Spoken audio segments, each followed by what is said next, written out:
From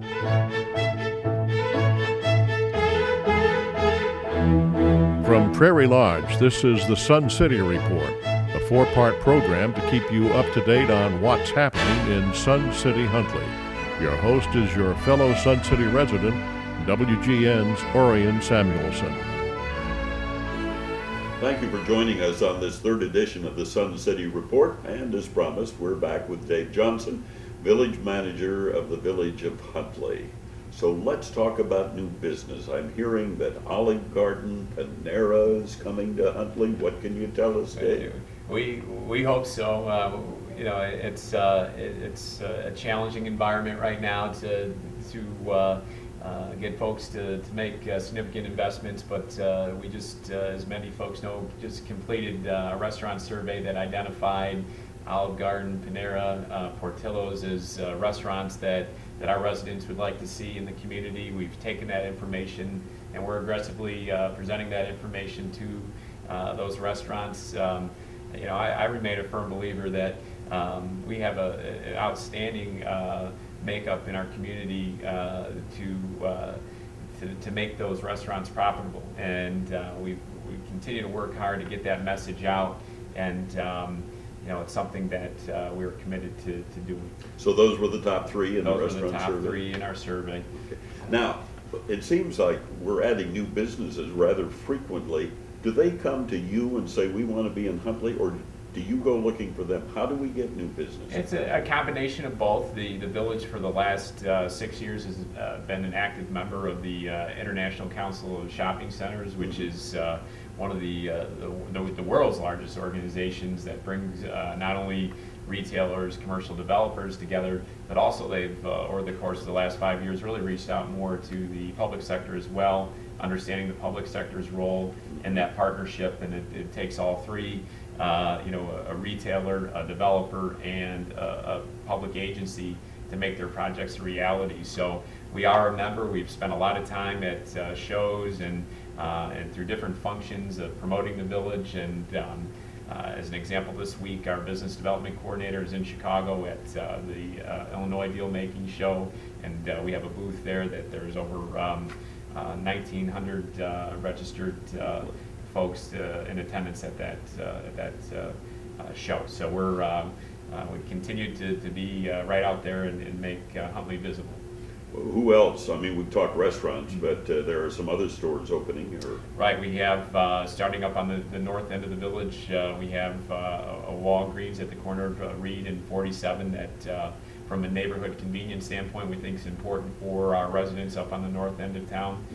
We have the new funeral home in the Wing Point Commons shopping center at Halagus and Huntley Dundee. That project, I heard from our building inspectors, that pouring the floor today and looking to go up with the walls here next week. So that project is moving along at a good pace. And we also have the new Harris Bank under construction south of the Walmart. So we had a reporter call us a couple weeks ago and wanted to know what we were doing right there. We actually had, in this environment, some projects going on. And again, I think what we're doing right is that we have, frankly, residents that want to see new businesses, and that's what we continue to try to get out and market. Hey, we have great people in Huntley, and we have great management in Huntley, and there's no reason not to come to Huntley. So now let's talk about home rule.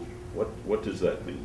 Home rule is the status that a community reaches once they hit the 25,000 population threshold. Okay. So when a community hits 25,000, essentially what happens is now we have the ability to make laws that allow us to control at the local level things that are important to the village, and as opposed to being governed only by what's allowed in the statutes of the state of Illinois. So, as an example, from property nuisance issues to everything to dog bites, now we have the opportunity to localize and really Huntley-ize any of our laws that have a significant impact on our residents. And ultimately it's a good tool not only for making new ordinances, but also even on the economic development side of things, it gives us the opportunity to be a little bit more flexible in how we put together any business development agreements.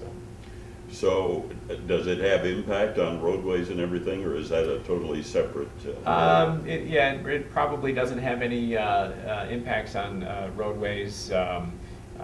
We continue to move forward with our capital improvement plan, which is an aggressive plan that in the end, over a 5-year period, with the state investment is about $120 million investment in our community. So, but that's kind of a separate standalone program. So I want to come back to the interchange. We started on the interchange.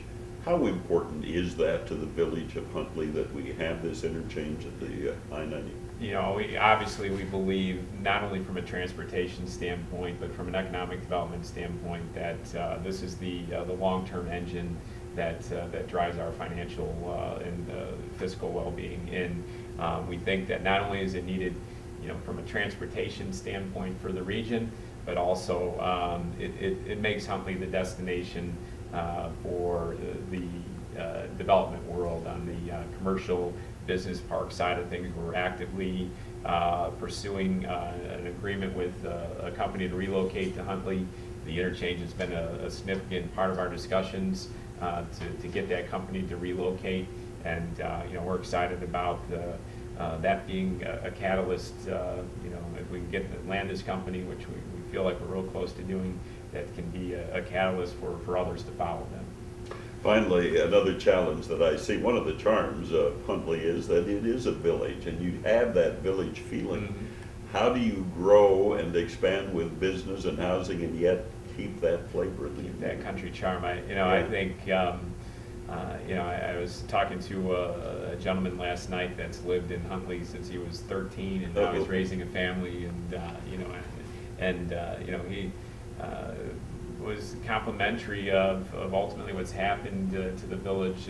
Yes, we've grown, but I think the values remain the same as they've over the years.